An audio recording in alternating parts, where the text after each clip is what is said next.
A little bit back. Okay, page 113. In Gimel.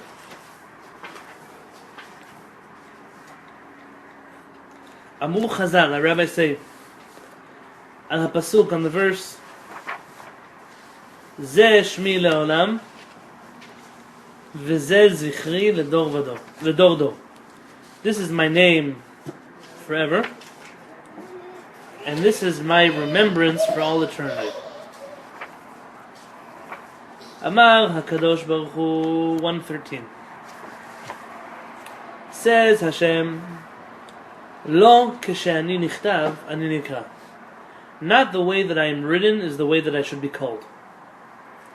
Nichtav ani be'ot yud, ve'ot hey, ve'ot vav, ve'ot hey. I'm written with the letter yud and the letter hey and the letter vav and the letter hey. V'nikra ani, but I'm called be'otiyot aleph, dalet, nun, yod. But I'm called by the name aleph, dalet, nun, yod.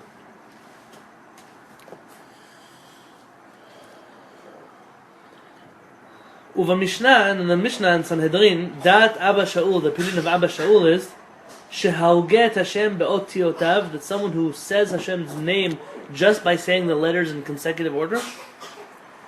Eno chelek lam haba.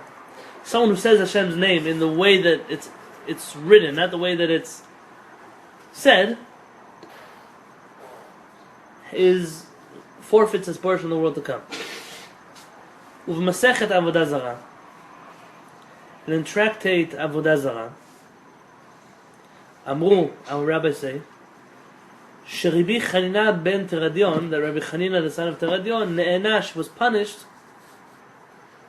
b'mita mishuna, in a strange death, or an unusual death. What was the reason? Mipnei shehaya hoget Hashem b'otiotav, because he used to say Hashem's name the way it was written.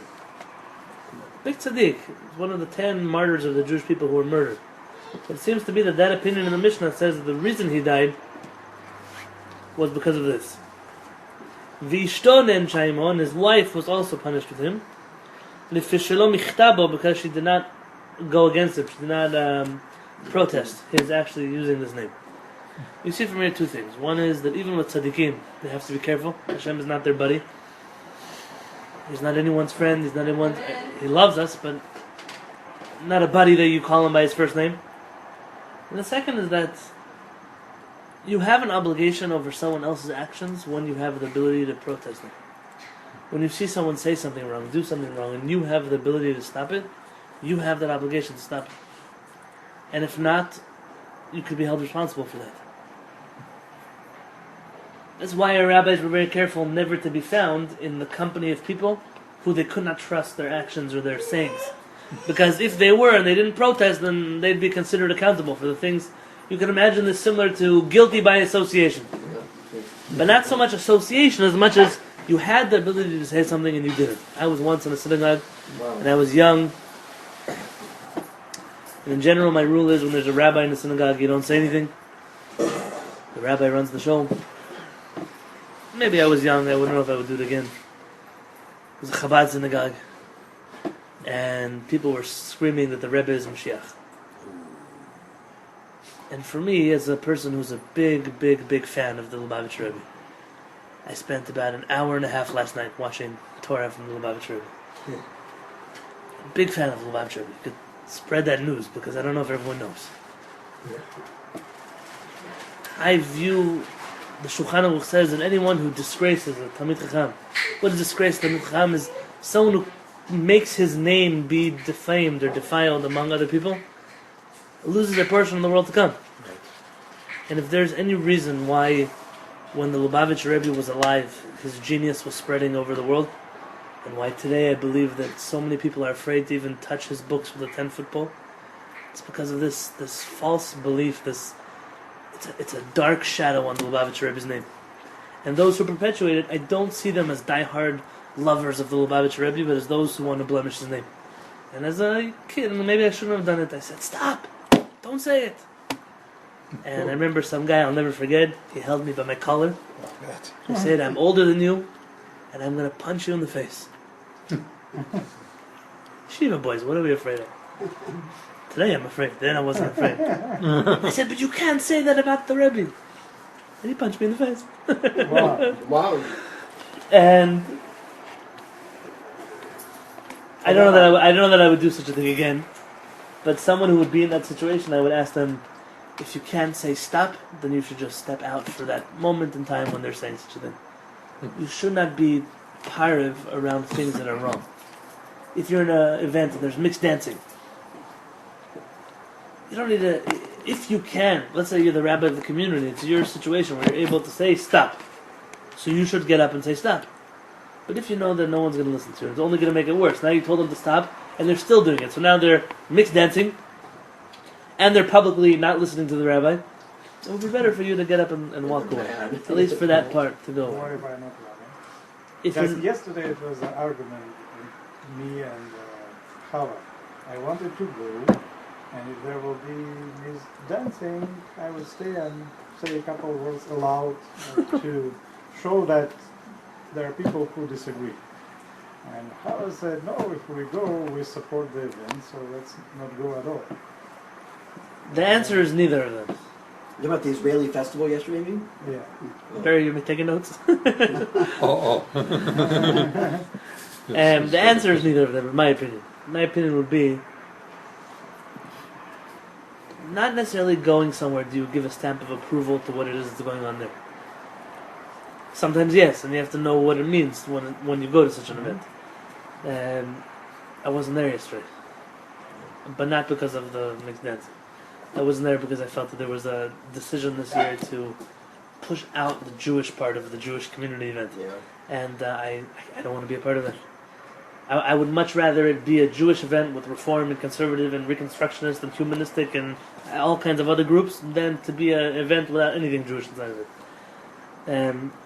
But if you're not in a position where someone's going to listen to you, you're actually not allowed to talk. King Shlomo says, Al tochach letz, do not rebuke a fool, penis ne'eka, lest he hates you.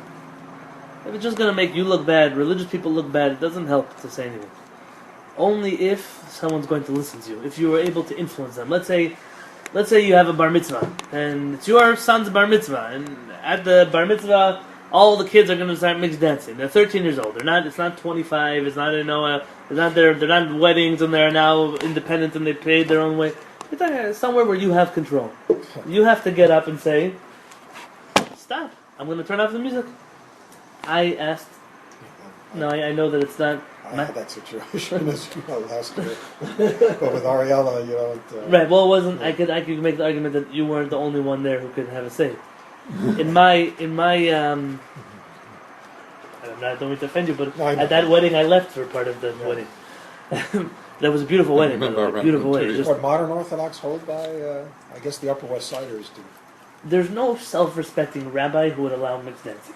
I know. It could be that in a culture that isn't governed by rabbis, so that people who keep Shabbat and kosher but mixed dance, but it's not out of any. It's not like they asked the Sure. rabbi and he told them yes. It's just they don't keep this mitzvah yet. I don't know. I mean, it's not like, oh yes, this is the modern Orthodox movement's approach on. I hope not. I've never heard such a thing, but I don't know.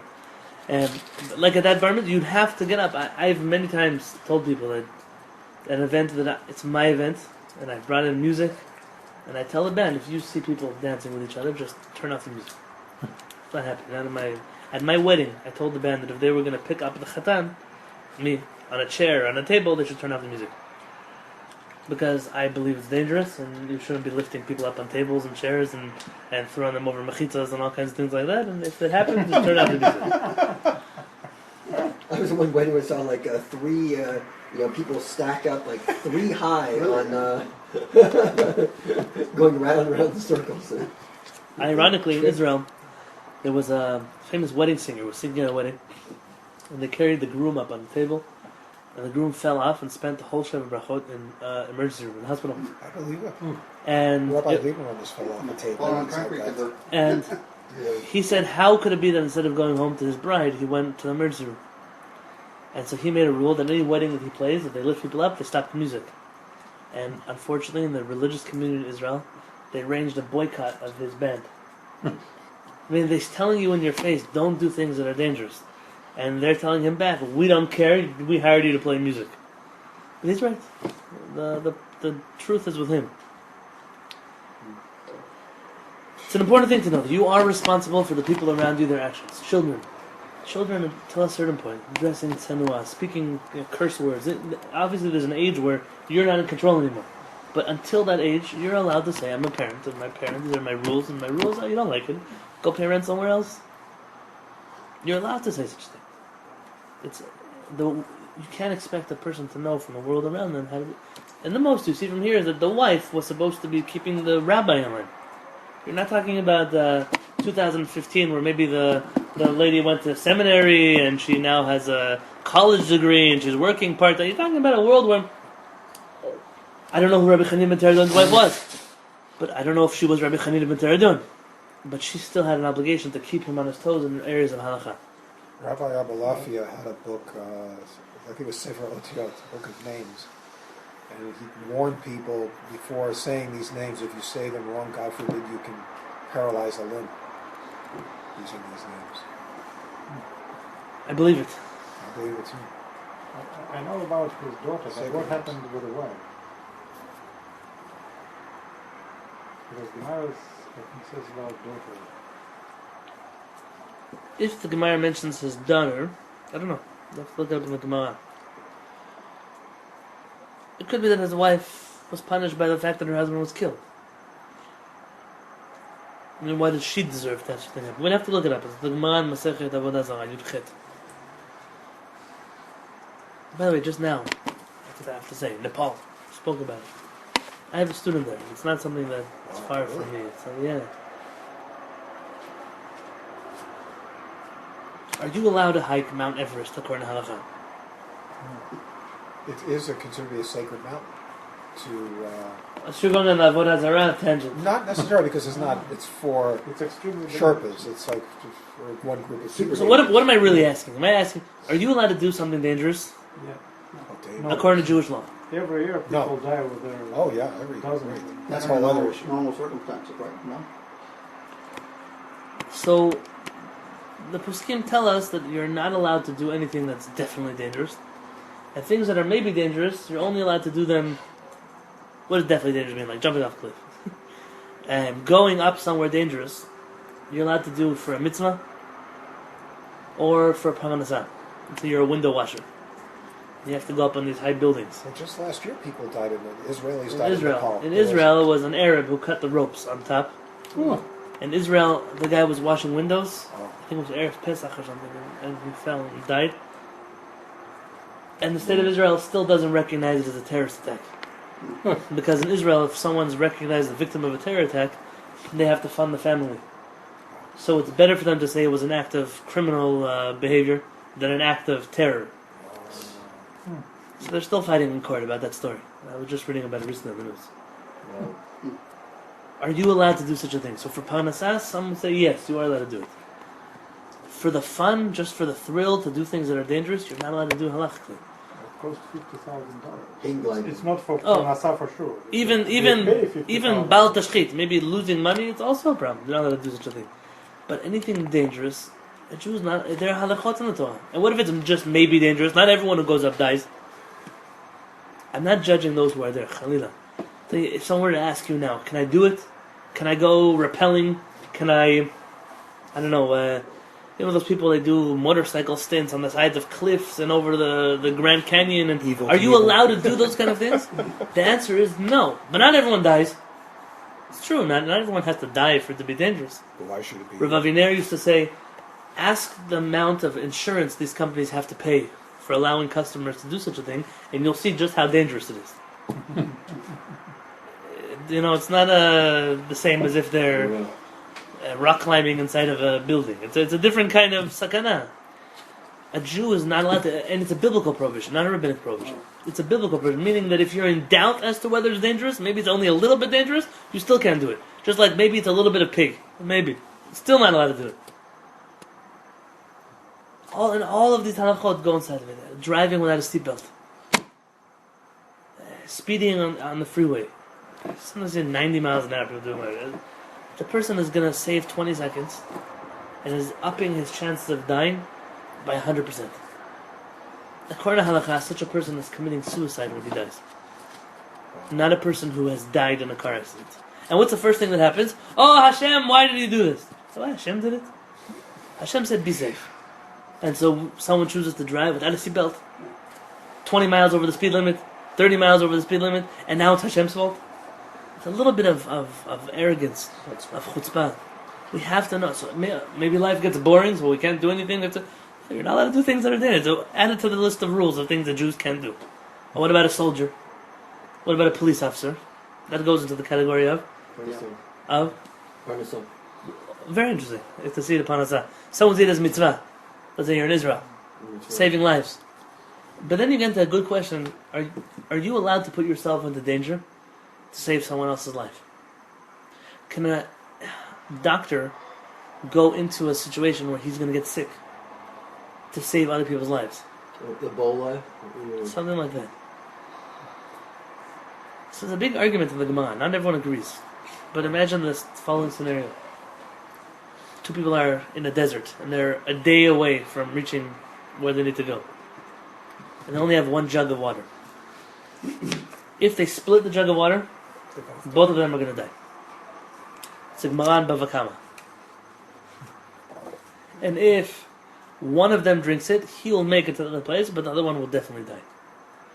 What do you do? The one who owns the bottle of water is the water. So the one who owns the bottle drinks it. What if both of them own the bottle? Oh, that I don't know. That's And Talmud Chacham. They have to choose. One of them has to drink it, and one of them has to die. So what about the guy who he owns the bottle? Why can't he say, I want to save you? Because there's a rule. Just like there's a rule, Al tabod adavrecha, don't stand idly by. Then when they have those videos of people who are getting abducted or raped, and nobody does anything. People are filming it on a camera, but nobody helps. Yeah? They have now in the subway in New York, maybe someone told me Philadelphia, I don't remember. In the East Coast, somebody was pushed into the subway tracks.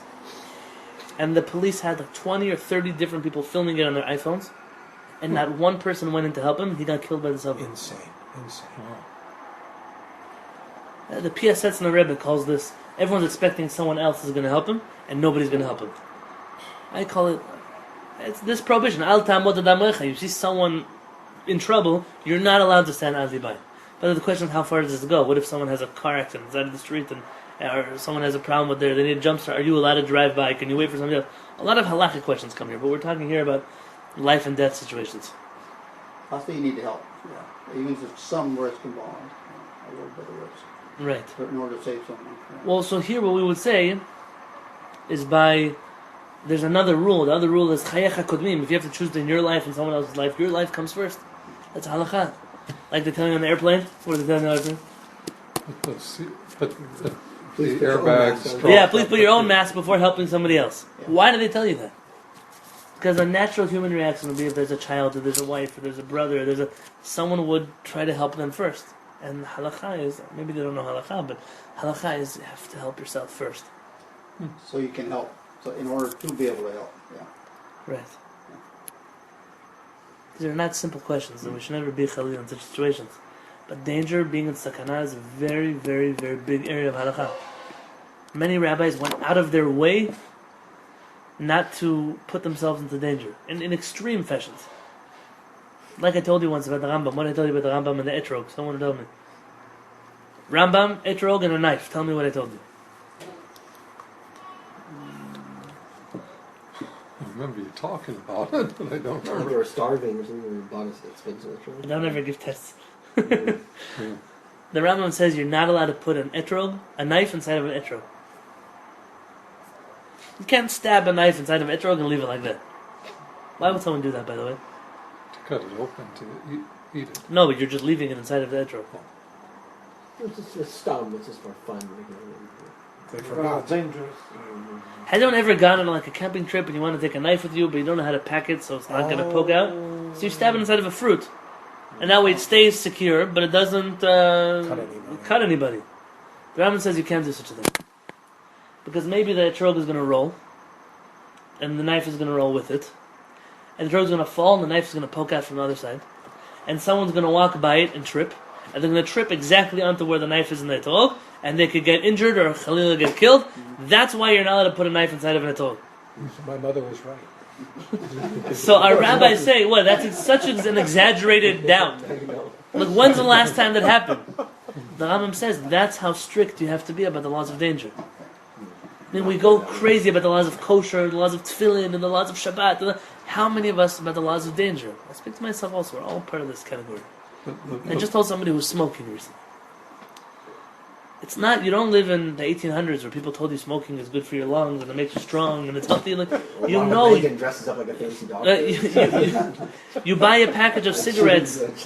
Someone showed me now what a package of cigarettes is. They don't even say the things they used to say, like dangerous, or they say now like I forget the word. The Surgeon General has It sort determined. of causes cancer. One of them said has rat poison in it. They have like very brutal labels on them. But no one reads them anymore because if you go into a garage here in California, they're required to put that. It is danger. This garage Everything known to the contains state of California dangerous causes cancer. chemicals that can cause cancer, heart disease, blah It's blah. pointless now because it says that when you go to Costco, it says when you go into Sears, it Right. says you go into That's because the lawyers are busy putting up Whole signs. Foods. But what's that? You're putting this in your mouth, They definitely should have People's Home Depot. market. and then you come to the Beit Knesset and you're asking Hashem, please let me live forever. Please let me see my grandchildren. Please let me. You have choices to make, and it's about everything. It could be about food. It could be about things that we drink. It could be all kinds of things that we have to work on. But at least to know that these are things that you have to work on. They're dangerous things that are dangerous. You can't say, oh, because everyone does it. Rav Moshe Feinstein had this opinion. That because so many people smoke, you can't get them to stop smoking. And so he said, Shomer Pitaim Adonai, that Hashem guards the stupid people. Meaning, so many people are doing it that what can you do? But Rav Moshe would agree that a person to start smoking, you can't do such a thing. When I was in yeshiva, if somebody smoked, they would throw him out of yeshiva. Really? When I went to Israel and I found yeshivot that people were huffing and puffing inside of the synagogue, Oh, which is against halakha. You smoke, it's one thing, but inside of the synagogue, nobody says you're allowed to smoke. And then I was in LA and I saw a Rosh Yeshiva sitting inside teaching a class, smoking a cigarette. So not only is he dying, he's killing everybody in his class. It's an incredible thing. And what about also that things What like sector was he teaching? I'm gonna raise, Yeah. I don't want to raise too much now. No, Alcohol, getting shikur in a shul. getting drunk, and I saw things that now that Poskim spoke Now about. we're responsible, right? So Yeah. maybe we're all responsible for not saying something about it. Substance abuse. I once made a statement about alcohol abuse in an Orthodox community, and the rabbi there gave me such a hard time. How could you say such a thing? It's our custom forever and ever and ever. It wasn't our custom forever and ever ever to get drunk. We don't have any good records of Jews. In not one place in our Tanakh or in our Talmud do you find a drunk rabbi who's a good person. So my wife once told me Purim, there's a whole story, a Hasidic story about a holy drunk and the holy shikr they call him. Yeah, what am I supposed to do with that story? What about emulate it? what about the holy guy who doesn't keep Shabbat? Yeah, or the holy guy who eats pig on Yom Kippur? I'm sure there are a lot of holy people in the world. That doesn't mean that I'm allowed to be that person. You have a Torah at the end of the day. And you should know that. Stories. There's one like that. No. Well, there's a famous painting, a Chabad painting of really shikur people on Purim. I know the Lubavitcher Rebbe. Famous There was a guy. man named Mr. Jaffe. I don't know who he is, but he was a famous person. Wrote a few books about his meetings with the Rebbe, and he was from England, I think. I don't know. I remember reading it when I was in high school. Do you know what I'm talking about? I think so, yeah. The Jaffe. So he would always. It looked like he was a very wealthy man. And him and he was very close to the Rebbe, and his wife was very close to the Rebbe. And so he would always bring all kinds of things from England, gifts for the Rebbe, as if the Rebbe needed anybody's gifts and things like that. But it was to show, dedication. And once he brought crates and crates and crates of vodka bottles. He got them in the duty free, and he decided the Farbrengen that he comes to New York, it's going to be incredible. And he came to the Rebbe, he said, Rebbe, maybe you want to hold on to these. And the Rebbe says, I hate vodka. Now this is an incredible thing. I saw this. It's a book printed by Kehillat Publishing Society. I didn't make it up. Yeah, it's like the Chabad headquarters. Right. He said, I hate vodka. And the man said, really? He said, yeah. This is the truth. So he said to the Rebbe, so maybe you should give it out by the Farbrengens. The Rebbe said, when the Hasidim drink too much, they don't act proper. And so I'm not going to give it out. Please take it back to where you came from. It's an incredible thing. And the Rebbe didn't believe in getting drunk and jumping out of your shoes. It wasn't his attitude. I don't think we have one video about the Rebbe drunk in his whole life. Is there such a video? It doesn't exist, right? It's a... I never had the idea. Never even thought of this before, right? It's like... It almost sounds like a bad thing to say. I'm sorry for saying it. It's a... It cannot be a Jewish value. Didn't he used to pass out the vodka or something that he blessed? No, other Was people. it Wine. Wine. Wine. Wine. Also l'chaim. I'm sure the Rebbe gave out l'chaim. Yeah. But there's a difference between a l'chaim and Sometimes it is like a bottle. the whole bottle? No, half a bottle. Half a bottle. Okay. Sometimes comes with it. I hope he didn't drink a whole half bottle. No. That's supposed to be at a party. Having everybody. So let's read the next paragraph. V'isur zeh, and this prohibition. Ben shehoge shem havaya b'teva achad. This is whether you say yud kei vav kei in one word, like as a word, reading it with the vowels. Lefi hanikud shetachat kol ot, based on the vowels that are under each letter. Uvein, 3 lines from the bottom. K'shemaskir shemot, when you say the names of kol arba'at otiyot, all 4 letters. Bezeh achar zeh, one after the next. This is the Rizal.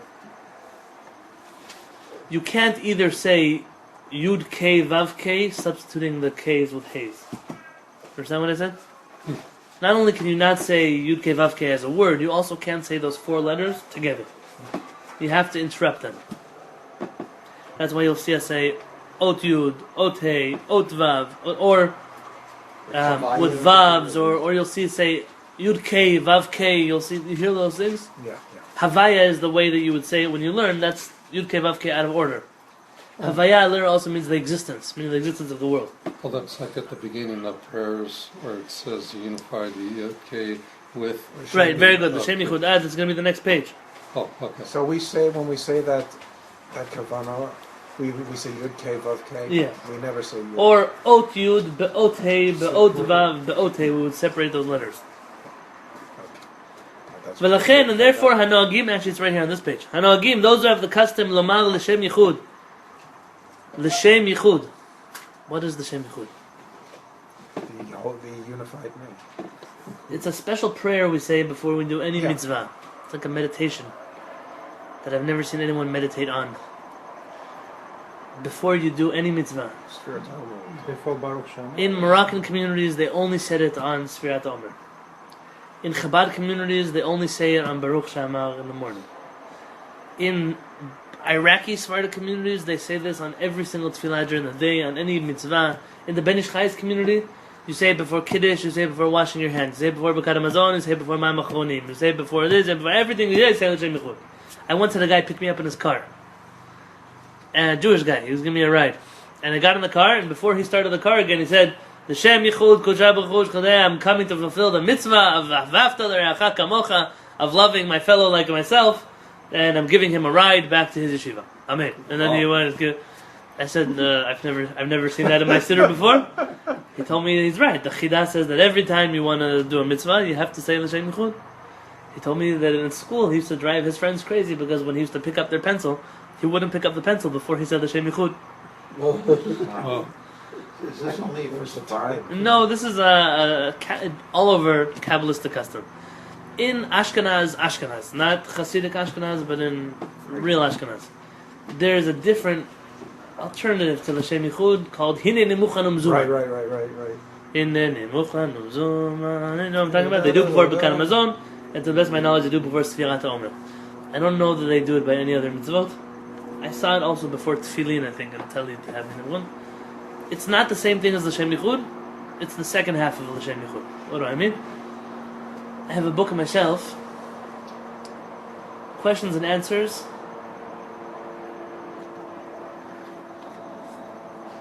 Of the Ben Ish Chai. Raoul, can I ask you to bring me a book, please? Yeah. If you go to the back shelf, 2 bookcases from the right wall. To the right of the fan. Okay. Up on top shelf. Yeah, that book. You have your hand on it. This one? Perfect. Yes.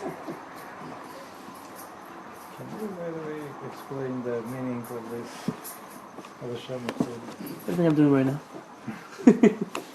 I'm coming to show you exactly the answer to your question. And you're going to have to take the Orla book and this one with you. This book is questions and answers of the Ben Ish Chai. I have like 8 volumes and 9 volumes. And half of it is halachic responsa, and half of it is Kabbalistic responsa. What do I mean Kabbalistic responsa? Like if the 7th level of heaven is like that, so then the 6th level and the angels that come from this world, and what does that have to do with Sfirat HaOmer? And the Ben Ish Chai will give you an answer. Incredible things. The Ben Ish Chai there is you can't. The Ben Ish Chai was one of the greatest tzaddikim who ever lived in the whole world. The Ben Ish Chai has the first letter I believe in this book. It's actually the letter that made me buy this set. He also had a book of really funny stories too. Amazingly funny stories. Pretty Very shy. sad. Yeah. Really? Yeah, he has a book of riddles, also a book of all kinds of things. Oh, wow. It was very... See this letter, question number 1? The letter says, I'm a very simple man. You read a little bit of Torah, I read a little bit of Zohar, and I believe in all the mitzvot of Hashem, I believe in the 13 principles of the Rambam. I'm not a heretic, don't be worried about the question I'm asking you. But every day I say L'Shem Nichud Kuchai Berchu Ushchintei. It literally means, in order to unite the name of Kuchai Berchu, of the Blessed One Behi, Ushchintei and his Shechina, and to unite Hashem with the Shechina. L'yachad Hashem Yod Kei Bevav Kei, to allow the name Yud and a Kei to connect to Vav and a Kei. B'yichud Hashlim, an absolute unity. B'Shem Kol Yisrael, in the name of all the Jewish people. What did we just say? What did I just say? Oh, we want him there in the presence of all of Israel. What is the Shem? What am I unifying? Hashem's name with the Jewish people and with the Shekhinah. Hashem's name Kucha Brichu with the Shechina, Right. and the name Yudke with the name Vavke. When's the last time in your siddur you saw Yudke and Vavke were divorced?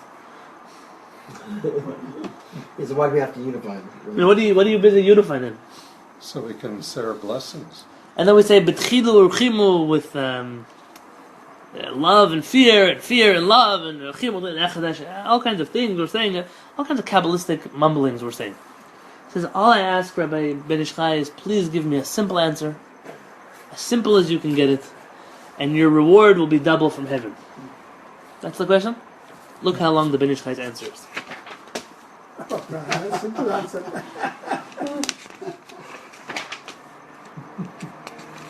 For a simple question, let's see what it asks, how long it takes to answer a complicated question. That's the next question. Next 6 pages. All standing on one foot. Yeah. So, can I explain to you what it has to do with each other? Not tonight. Come on. Can you simplify this? Can I simplify better than the Ben Ish Chai? His And to simplification this- would be like 10 pages long. To this, I asked several rabbis, and what they answer sounds really like Christianity. Very Trinity, good. You know, the Oh, Holy Spirit. Right, and right. God forbid. That's why. It's, God You divide should know there was a rabbi sitting in Prague. His name? We are the Maharal. Close to the Maharal. He was in Prague. Yeah.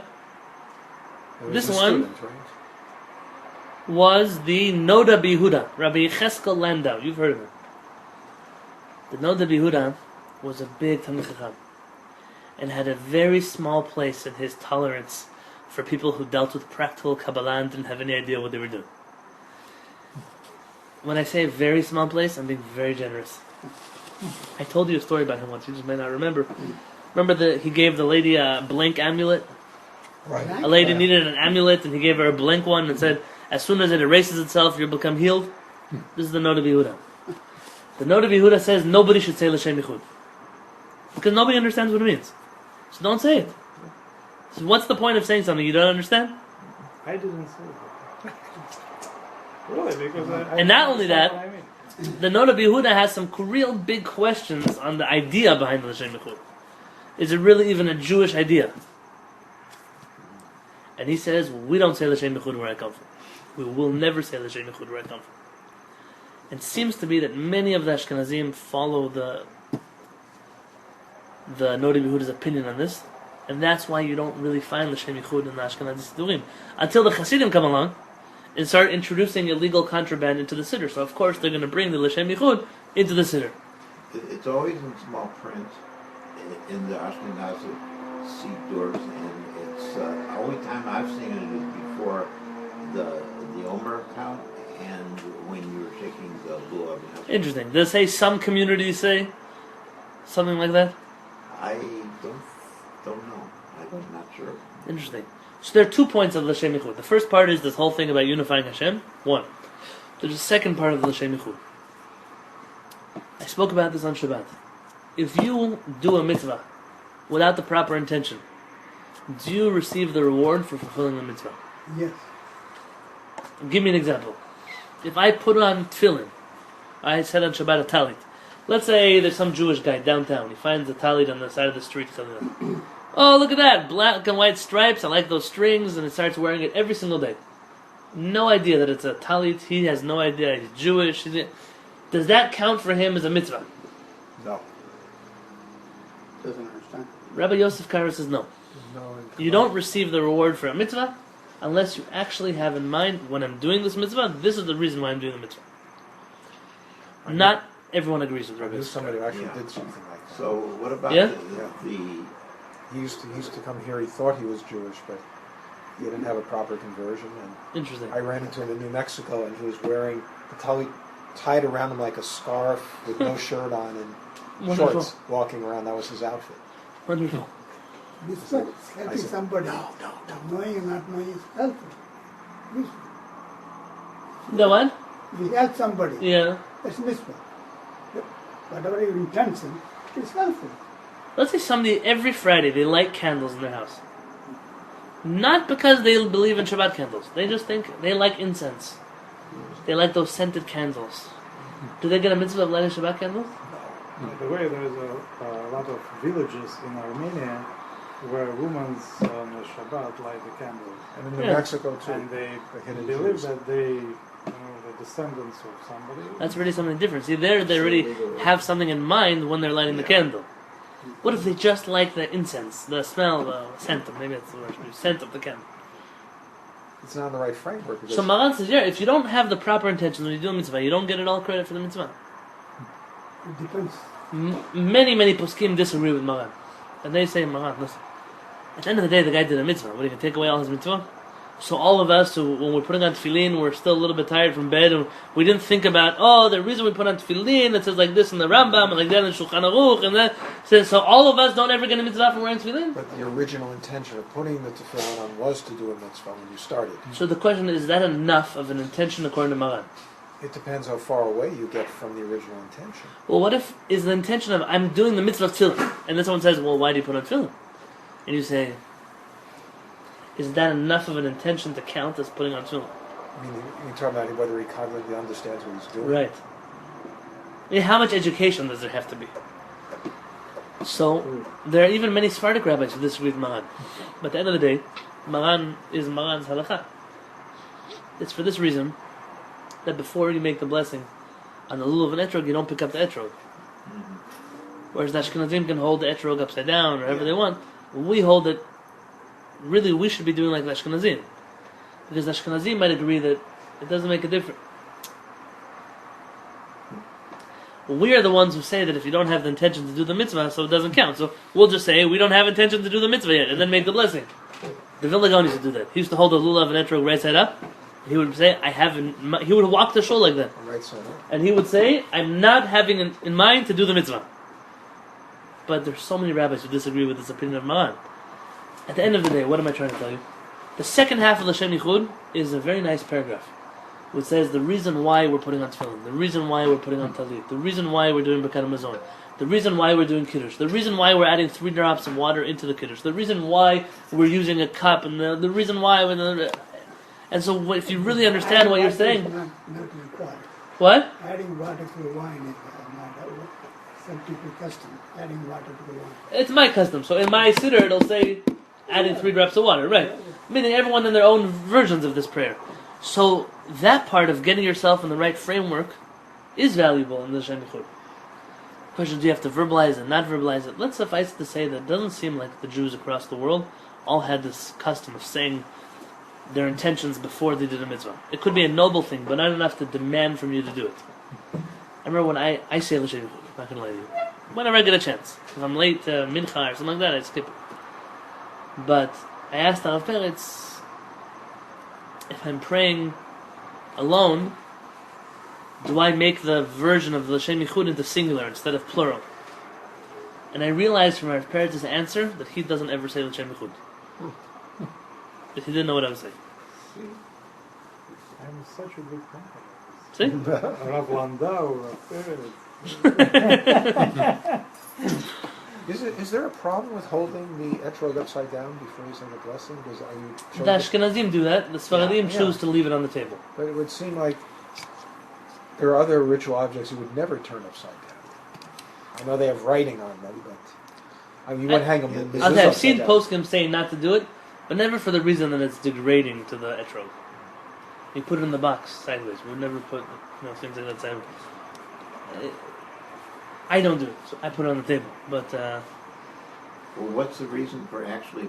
I know why you put it upside down, but why do you even lift it when you can keep it on the table? because then you're not going to get the mitzvah. So you have to say the blessing and then do the mitzvah. Then you're leaving it on the table, right? No, I take the lulav, I say the blessing, and then I pick up the etrog, right side up. Okay. I don't do the whole flip over game. So then why don't the Ashkenazim follow it? Both customs are very okay. Like there's no right or wrong. I've seen Sephardic people do it. I mean, if some people feel that turning it upside down is somehow meaning. Zev just became some people. Yeah. I think it's just him. But lulav is also a mitzvah. Yes, but Why you lulav? can't make the bracha until you have all four. You could technically hold the etrog and leave the lulav on the table. You can say the bracha till you have all. Yeah. Or put All everything on four the table, here so- or all four Yeah, in your many hands? Sfaradim do that. They put everything on the table and then they pick it up. The reason they don't do that is because sometimes it takes too long to pick up all of them, or one of the kids is going to take your lulav, and this way you at least have lulav. If he wants to take your etrog, you can hit him with it. So, it was a joke. Please don't hit your children with lulavim. Joe. ולכן, and therefore, הנוהגים לומר לשם ייחוד. Now we understand a little bit better what לשם ייחוד is. Yeah? Those who are accustomed to say לשם ייחוד, קודם, before asiyat, the performance, hamitzvot of mitzvot, צריכים להיזהר, they must be very careful, שלא לומר, not to say, שם הוויה, the name of Hashem, בקריאת אותיות השם המיוחד כהווייתם, the way that they're actually written as Yud Kei Vav Kei. מפני, because שהוא בכלל, it's included in the prohibition of הוגה את השם באותיותיו, saying Hashem's name the way that it's written. אלא יאמרו, rather they should say, ליחדה, in order to unify, Shem, turn the page, Yod Kei bevav Kei. Or they should say, Yamu, Liyachada Shem Ot Yod, the letter Yod, Be'ot He, the letter He, Ve'ot Vav, the letter Vav, Be'ot He, with the letter He. וכן יש לנהוג שמזכירים שם הוויה בפתח אליהו. And this is what you should do also when you're saying Hashem's name in the Patach Eliyahu.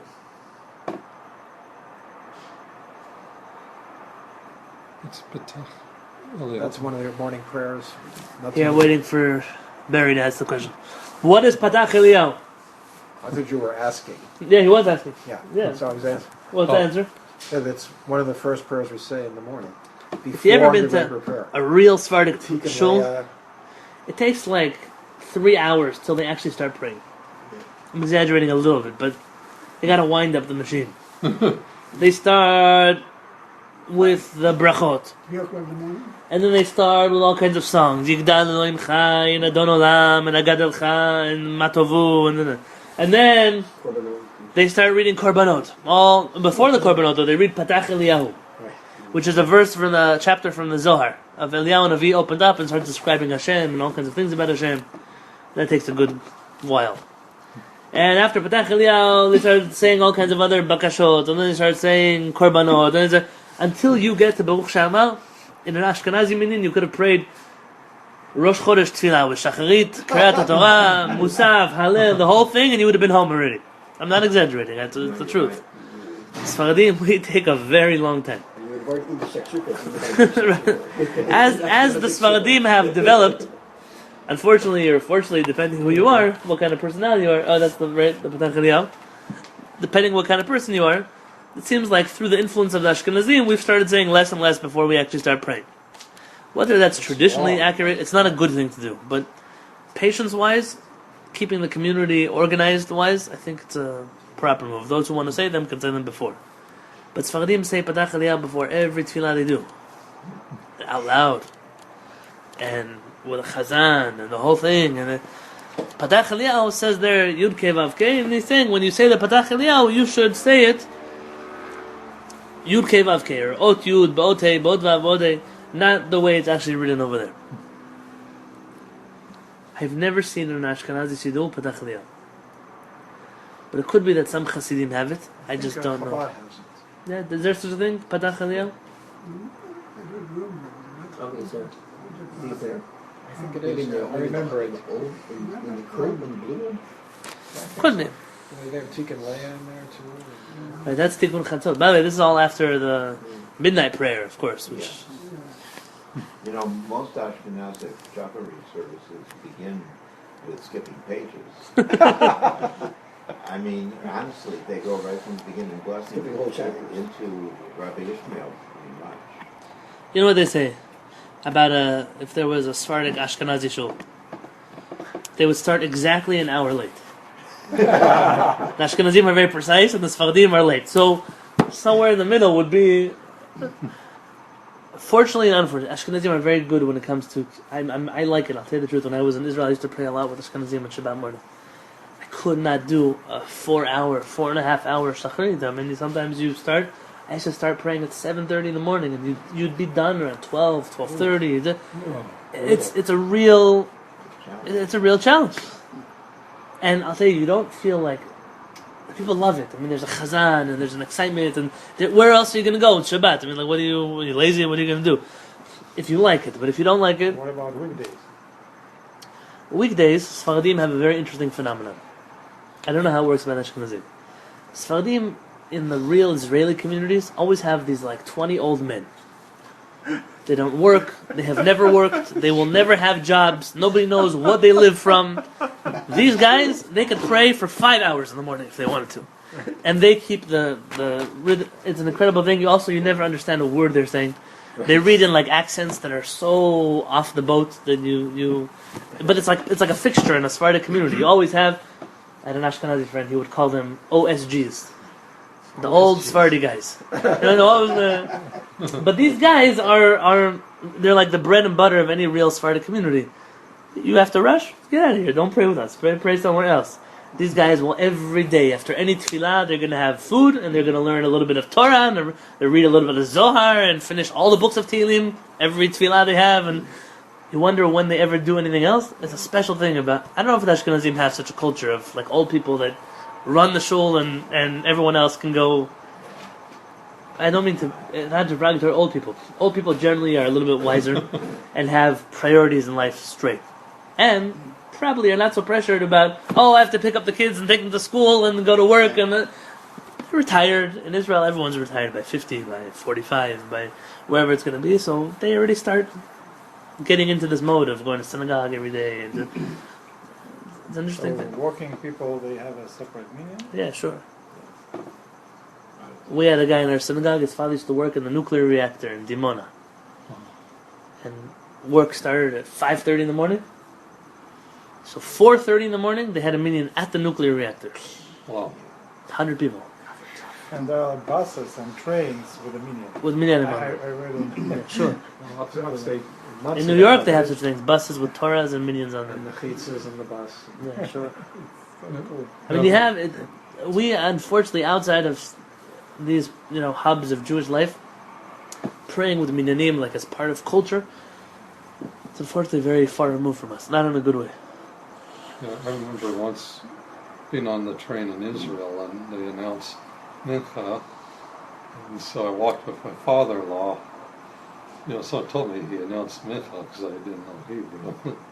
So we walked all the way down the train. There's a lot of cars on some of these trains, only to find out that it was at the other end. But I have a mini on the train. In New York today, they wrote an article, a nice article actually. There's a group of guys, I think they come from, you sent me the article a long time ago. They come over from Long Island, I guess, to Manhattan, and they have a Daf Yomi train. Where they study Daf Yomi on the train. They have a rabbi, he gives a class every morning, and they take up their own corner. They don't bother the commuters. The commuters actually always taking pictures of them. It must look very funny, to see a bunch of guys with books reading on the train together. Exactly. And they've been going for something like 20 years. They've been having a class on that train. So when Jews are willing to work hard to make their Judaism vibrant, it will always happen. San Diego, I tell this to everybody, is not an exception to our rule. You can make San Diego a big place. You just have to believe in it a little bit more than we do. Like a kollel. Someone called me today from Israel. Said, I heard that there's a kollel in San Diego. You heard right. You heard right. Baruch Hashem. You don't know what it means. The word. Baruch Hashem. You should be very proud of yourselves. It really keeps me going. Baruch Hashem. Uvikar. So what's the main thing? Hadavar nira. Oh, look. I don't even need to talk. She'en chova min hadin. There's no obligation halachically. Lomar l'shem yichud. To say l'shem yichud. Lifnei asiyat ha-mitzvot. Before performing a mitzvah.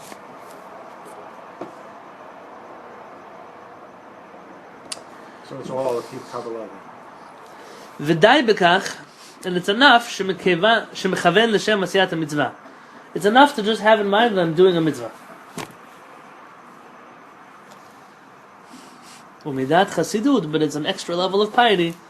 Lomar l'shem yichud, to say l'shem yichud, lifnei asiyat ha-mitzvot, before performing a mitzvah. I'll tell you the truth, it doesn't hurt. It takes a few minutes. If you understand what you're saying. So say the second part. Oh, Say that part, I'm coming to do tefillah. Don't have to say the first part. See, I have a thing with Mekubalim. If they don't mess with me, I don't mess with them. My rule is, let us follow halachot. When you decide that we need to do things, we'll do them. But don't expect me to understand them too. I'm going to do them, you know what I'm talking about. We say it before Kiddush. Before we say Kiddush, we say Hashem. All the Kabbalistic kavanot we're supposed to have and we don't know how to have. Imagine that we're saying the Kiddush and there's someone in Yerushalayim who knows how to say Kiddush properly. And so we're having in mind that we're saying Kiddush like he says Kiddush. The Braslov Hasidim do the same thing. We're praying the way Rabbi Nachman used to pray. They don't know how, but meaning there is such an idea to connect your tefillah to people who actually know what they're doing. So let's read this next paragraph. So Dalit. Dalit.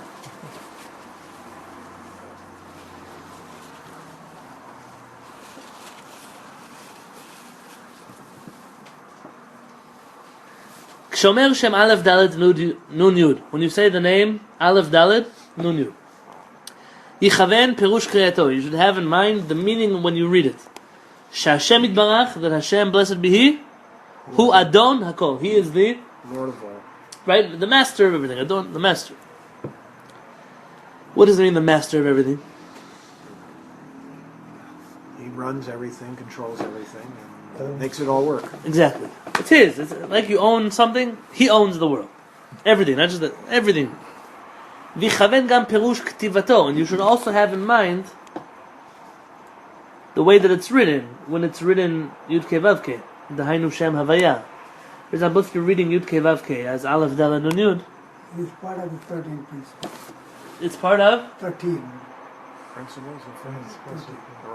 13 principles. about what? These meanings? No? I don't think so. But it's part of the rules. You cannot make a bracha until you know what you're saying. So if you're saying you're reading it Aleph Dalet Nun Yud, but you're pronouncing it Havaya, other way around. You're reading Havaya, but you're pronouncing it Aleph Dalet Nun Yud. So you should also have in mind the way that it's written. Maran said the same thing. We're just repeating. Shashem Yitbarach Haya. Hashem was, Hoveh, is, and V'yeh, will be. Uchshemaskir Shem Elohim. And when you say the word Elohim, O Eloheinu, Yichaven, you should have in mind, Hashem Yitbarach Takif, that Hashem is, I translated this word We have the in the Shulchan Aruch. Right, that's, you said the same thing then. Takif is not the same thing. Takif is, I remember you said like strength or Strong. master. Strong. it's strong. Bal HaYicholet, the master of all abilities. Uval HaKochot Kulam, and the master of all the strengths and the powers in the world. And so how many times a day do you have to think of these things? V'tzich lechaven b'chol habrachot, every time you make a blessing, shemazkir Shem Hashem, when you say Hashem's name. And if you say, Baruch Hashem K'nochem, probably you didn't have time to think about the word Baruch yet. I always tell people, when you make a bracha, it's not a game of, can you say the bracha until the food comes into your mouth? Baruch Atah K'nochem. That's how normally people go. Hold the cup over here, make the blessing. You finish the blessing, bring it to your mouth. A little bit of derech, right? It's the way you would make a blessing properly. What? It happens like that, and it's a problem. People choke on your food. So is there any rule in halakha about how fast you should eat? I'm not being funny. No, it's a good question. Rules in halakha would be very. They would have to be objective, and because it's a subjective thing, you wouldn't have a rule. I once read in the name of the Rambam. I didn't see it in the Rambam. Zev might correct me. The Rambam says you have to eat for at least 15 minutes. 15? I don't know if it's accurate what I'm saying. 15? I mean, to take that long to chew Meaning and eat your meal. You shouldn't eat quicker than that because you won't register that you actually ate. I don't know if again, I told you I didn't see this in the Rambam. I saw there's someone in the name of the Rambam. And that's as accurate as... Yeah. So, Rambam says... I am not the expert in... Any recommended time for eating food? He says not late at night. You know, that Amount of time to eat. Oh, amount of time. Just says that you should be in a relaxed setting, chew thoroughly. Chew, and, don't mix too many kinds of food. There's all kinds of things, but he doesn't say 15 minutes or anything. I'll tell you, in Israel, there's a certain culture of... I have family members that they... Not in my immediate family, my Israeli family. They serve dinner, Shabbat dinner, all at once. I mean, they serve the fish first, so that's the way it works. But then, on the table come the salads, the hummus, the dips, the chicken, the meat, the rice, the potatoes, and everyone's eating everything at once. There's no courses, there's no... What? That's what we do. The courses is like American tradition. So Right. This, Right. I personally find the second way of eating better than the first way of eating. which way? Eating slowly. Well, when you have too many choices, Now, that's you also tend a to problem. take too much food. So if you Yeah, take a you little do. bit, You do. then you Take bring a little more bit later, of- yeah. A little bit. You have a different problem, which I tell people all the time. In Shabbat, sometimes I'll tell you the truth, is on Shabbat I'll eat fish, I'll have soup, and I won't eat anymore. Because when in my life do I have the same meal, ever, fish, and soup, and chicken, and meat, and potatoes, and rice, and I never in my life eat that much food in one meal. so that makes I Shabbat believe special. What? That I should drop dead by the end of my Shabbat meal. It's not funny. No, just do like I do. I'm sure everyone has a different way to do these things. Don't put your And that's face why in I don't think there can be an objective halachic rule to how this works. But a person has to know themselves. There is a prohibition in the Torah to be a glutton, to eat too much. It's a prohibition. For example, you're not allowed to do Birkat Hamazon on Shabbat afternoon and then right away have Sudat Shachit. Shulchan Aruch says that somebody who would do that is considered a glutton. There are times when, in the winter, I finish here the meal and I go straight to Mincha. I don't eat Sudat Shachit. You know. So, I don't feel that I can. So I lose the mitzvah. so then you How don't can I have be a a- third meal. Okay. It's not the end of the world. I'd rather go to Gehinnom for missing a third meal than for being a pig. Well, you can do a token meal. Well, it's also a health issue, right? Rabbi Ibn Ezra said that if something's damaging your health, it's like a bracha in vain. And there is such a... Also the Ravad, I believe, says such a But thing. I thought the idea I heard the name of the Ravad. If you eat in a way that's damaging to your body or something is damaging your body, it's a bracha in vain. My wife has the source for this. Rabbi Ibn Ezra is where I saw the quote. There's a source that says that, for example, there's a prohibition to throw away food. There's such a prohibition. So the question is, do you have to finish all the food on your plate? What if you reach a point where you cannot finish what's on your plate? Put aside refrigerators and just, can I throw away the food that was on my plate? Wasting food, Bal Tashchit it's called. Do not destroy food. So the Ravad, I think, Vari, she always quotes me this verse. I don't remember where. Maybe it's the Ibn Ezra that she's quoting. I don't remember who. He says, the Bal Tashchit de Gufa Adif. It's better to take care about not destroying your body than not destroying the food that's on your plate. I mean, you're going to destroy something, so choose which one you want to destroy. And That the was Rambam says to leave your stomach a certain percentage empty, 15-20%. Right. So The it could be good digested. The Ravad did suggest, this is for sure from the Ravad, that a person should never finish the food on their plate. Should never. That last bite that you want to eat, don't eat it. He actually, nothing to do with health, everything to do, he calls it the Ta'anit Ravad, the fasting of the Ravad. He suggested that you should teach yourself control. You want that last bit of cake on the plate, don't eat it. Teach yourself that not everything that you want in life you're going to have. Well, a better way to control is to think ahead before you put food on the plate. He says even in such a situation, even in such a situation, let's say you really wanted one scoop of ice cream, don't finish that whole scoop of ice cream, even if you can finish it. That should be always your model. That Rizal came along and said that according to Kabbalah, this isn't necessary anymore. That what the Ravad was trying to do according to Kabbalah, the expiration date of that idea has already passed. I think they revived it and meet again. Right. I don't know what that Rizal would say now. That's all I'm saying. But it's...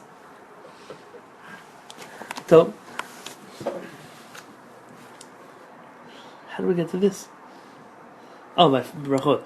V'chein tzarich lechaven ken, we also have to have in mind the pasuk rishon shel Kriyat Shema. When you say the first verse of Shema, to have in mind Hashem, Elokenu, Hashem, Echad. I think for Harav Peretz, it takes about an entire minute, maybe a minute and a half to say Shema Yisrael on a weekday. Just the first sentence. You say longevity comes from saying Shema, right? From saying Shema with the proper. I notice that you don't hold out the Dalit. I've been to some Sephardic places where they say Echad. Right. The Gemara says that you have to extend the word Echad, but you're not allowed to extend the Aleph, and you're not allowed to extend the Chet. You're only allowed to. So people go Echad, you hear that, or Echad. Right? Yeah, no. The Gemara says you're not allowed to do either of those things. The Gemara says you're only allowed to extend the Dalet. Try it. Say the letter D for more than. You said. I said it in a class. The Yemenites say Dalet is a Right.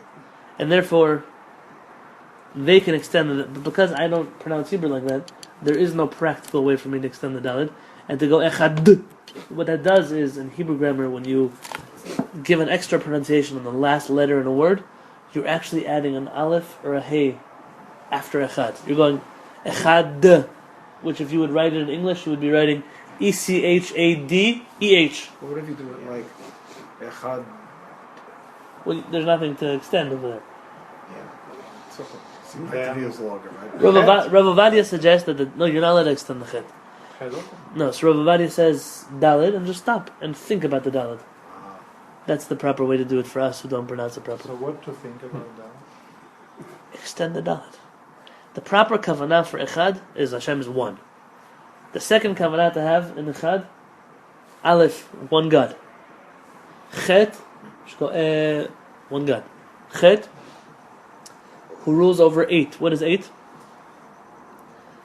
completion of the world. 7 worlds, 7 heavens, and 1 earth. Dalet is who in that one world rules over all the 4 directions of the world. Very good. That's what you're supposed to have in mind when you say Echad. People who say Shema Yisrael, Shema Echad, they have never in their life fulfilled the mitzvah of Shema Yisrael. No, there's no rabbi who says that when you say Shema without thinking about every word, that you fulfill your opinion. Not one rabbi. So why can't you extend the Aleph and the Chet? The Talmud has different reasons. I don't remember offhand. The Talmud has different reasons for why you can't do it. It's a good question. We can look it up. Aval b'Shaar Shem Hashem shemaskir b'Tfilah, but the rest of the names of Hashem that you mentioned in Tfilah, meaning not the ones that are in Brachot, in blessings. The ones that you just say in the tefillah, like in Az Yashir, or Vayvarech David, or in the Hallelujahs, or things like that, En chiyuv min hadin lechaven ken. You don't have an obligation from halacha to think about every name of Hashem like that. Can you? Yeah, but you don't have to. Is that other forms of the name Hashem, or No, is that other instances. usage? Yeah, exactly. Other instances. V'tov sheyichaven kol hakavanot anal, and it's proper to do all these kavanot kodem sheyatchil b'askarat Shem Hashem, before you actually say the name of Hashem. I saw the Mekubalim do that. Before they say the name of Hashem, they think about it, not while they're saying the name of Hashem. Okay, I've seen both ways. Guys, this is all according to halakha. What about the Kabbalists? What do you think they're going to throw at us? Endless.